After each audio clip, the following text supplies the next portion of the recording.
أعوذ بالله من الشيطان الرجيم بسم الله الرحمن الرحيم. Dear friends, welcome to Idea Foundation Forum. Today in lecture 297, we will discuss status of the earth in the universe as 37th issue under the Qur'an and Modern Sciences. Each particle of the universe speaks of the divine existence. Divine existence. The particle, man, and universe, none is self-centered. Each of them is driven by the divine force, diversified but leading to a unity, or we may call it unity in diversity. As we look at an atom, we find a complex composition of protons, neutrons, and a mysterious binding force netting them into a nucleus encircled by a cloud of electrons, displaying a mystifying interrelationship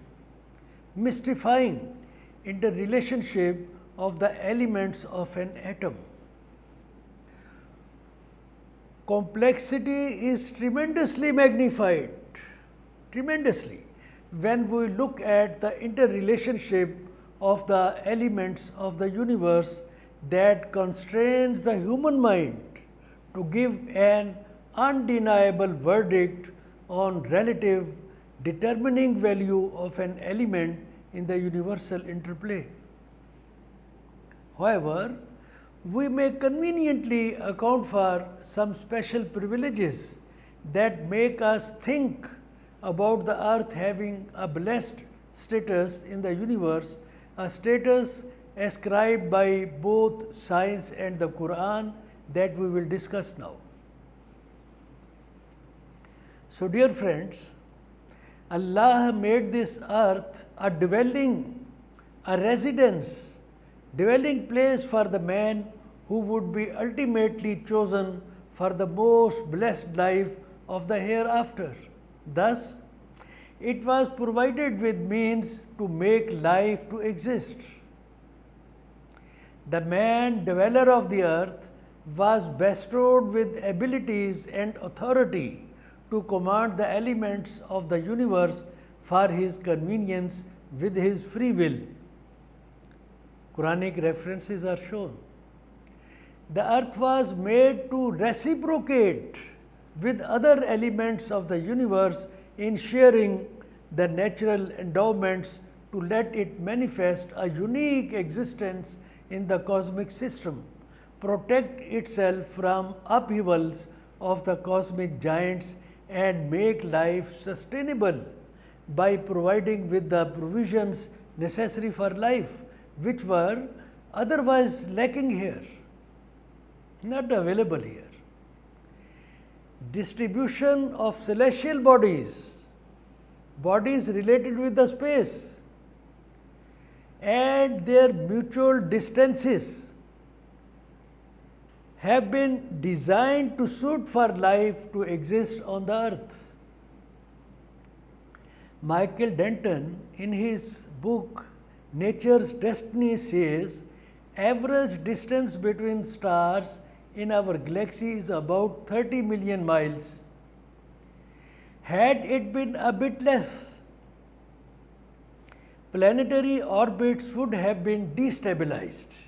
If more, the debris thrown out by a supernova would have been so diffusely distributed that planetary systems like ours would have never been formed. Likewise, the given distance between the earth and the sun is critically significant for sustainability of life on the earth. Had it been any greater, the earth would have grown very cold, becoming unlivable for mankind. Had it been any closer to the sun, photosynthesis and water cycle would have extincted, becoming detrimental to life. This balanced interweaving of immeasurable particles into a cosmic unity, the universe, reminds of its great creator, who is supreme in knowledge and authority over each particle of the universe, as described in ayat 24 of Surah Al-Hashr. Huwallahul Khaliqul Bariul Musawwir. He is Allah. He is Allah, the creator, the originator, the designer, shaper, innovator. So, dear friends, now look at the chemistry of life and systems providing necessities of life on the earth. All organisms are made up of matter, 96% of which comprises of 4 elements: oxygen, carbon, hydrogen and nitrogen. Other 4% comprises of calcium, phosphorus, sulfur, sodium, chlorine and magnesium and several others. Since life mostly depends on water, it is made of 2 most abundant elements, hydrogen and oxygen. Being effective solvent, water solves sodium and chloride to form a fluid solution that sustains life. More than 65% of human body and 90% of plants is water. Photosynthetic cells of plants use sun's energy to split water into hydrogen and oxygen.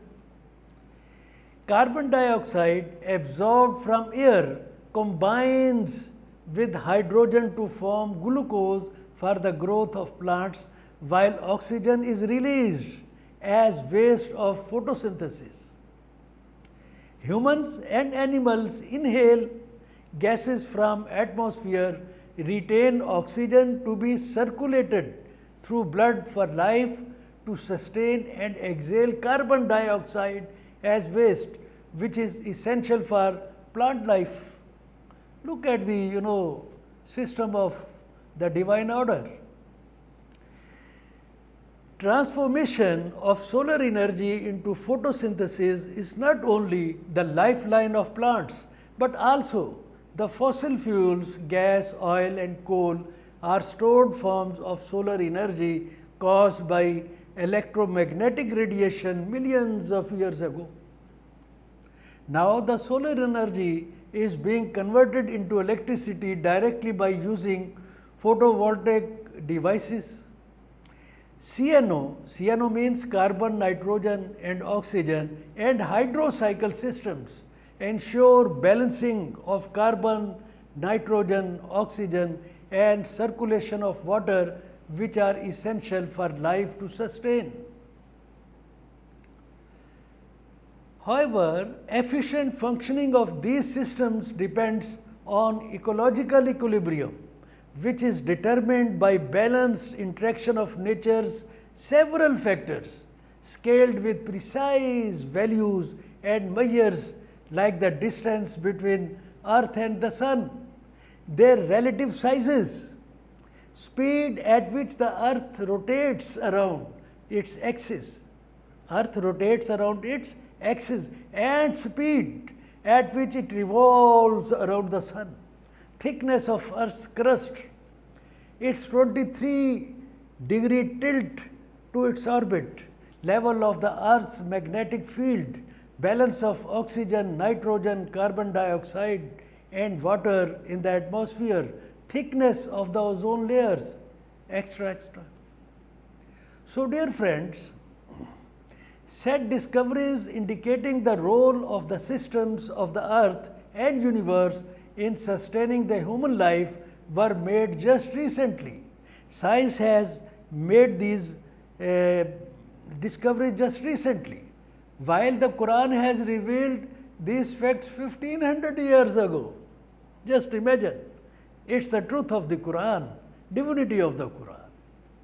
In this context, Ayat 20 of Surah Luqman reveals, do you not see that Allah has made subject to you whatever is in the heavens and whatever is in the earth, and amply, adequately bestowed upon you, given you His favors, both apparent, which are seen, and unapparent, which we cannot see. You know, the seen universe is just iceberg of the, whole universe. Here the phrase apparent and unapparent refers observable facts and facts that yet not seen. By now, observable universe is just a little of the whole universe. As I said, iceberg, tip of the iceberg. Billions of galaxies, billions, and trillions of stars occupy only 4% of the observable universe, not of the whole universe, of the observable universe, which means very little is apparent or known to the man despite great expansion of knowledge and intellect. Thus, claim of unapparent or unseen made in the Quran 1500 years ago is eye-opener, thought-provoking. Ayat 8 of Surah An-Nahl further adds to the Quran's visionary outlook in the words, and Allah creates other things you do not know, unknown to the man. 96% of the observable universe, and what about the unobservable, universe? Likewise, Ayat 2 of Surah Saba and Ayat 4 of Surah Al-Hadid reveal perspective information, perspective on recycling systems, photosynthesis, and fresh water circulation in the words. The translation is, He knows, Allah knows what penetrates into the earth and what emerges from it, and what descends from the heaven and what ascends therein. Ayat 5 of Surah Al-Jasiyah describes this fact in the words, and in the alternation of night and day, and in what Allah sends down from the sky of provision and gives life thereby to the earth after its lifelessness, and in His directing by Allah of the winds are signs for a people who reason, who apply His mind. Ayat 11 of Surah At-Tariq refers to hydrocycle system that distributes fresh water to every corner of the earth to cause life to exist in the worlds. The words are, by the sky, which returns rains. Ayat 95 of Surah Al-An'am dilates upon the concept of nucleosynthesis in the words. Listen.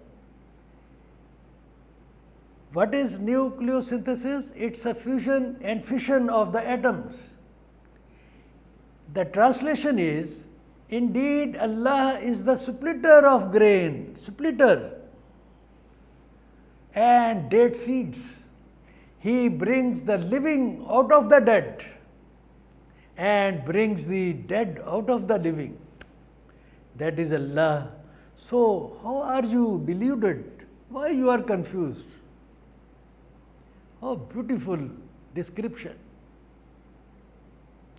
So, dear friends, the Quran has revealed about a strong atmosphere, very strong atmosphere built over the earth in 7 layers or levels.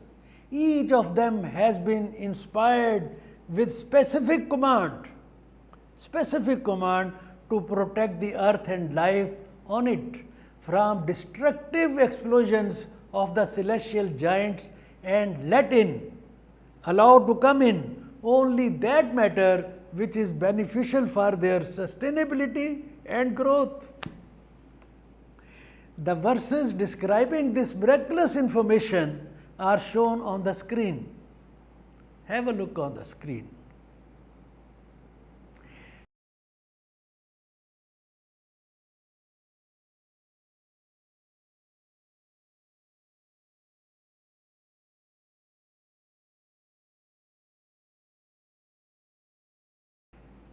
Science has witnessed these facts just in the recent past.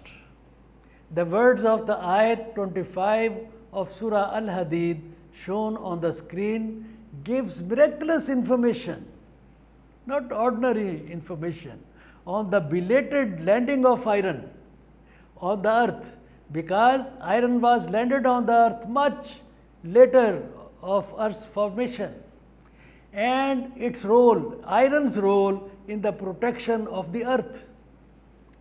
Science tells us today that the earth grew by accretion, step by step, one layer then next layer, means layer by layer, and the iron landed on the earth 10 million years after its initial formation, land's formation, when interior of the earth was still hot enough to melt the iron and nickel and let them sink deep into the earth's core, as their molten alloy was 8 times denser than water.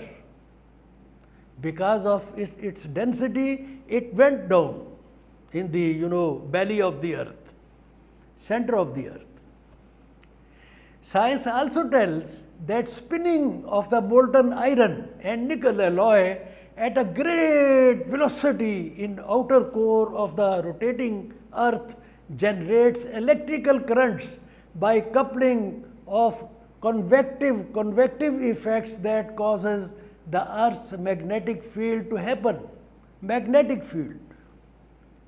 It is the magnetic field of the earth that forms the magnetosphere, also known as Van Allen radiation belts, thousands of kilometers above the earth. Molten iron is rotating in the belly of the earth, center of the earth, core of the earth, and its effect is thousands of kilometers above the earth's surface, serving as a shield protecting the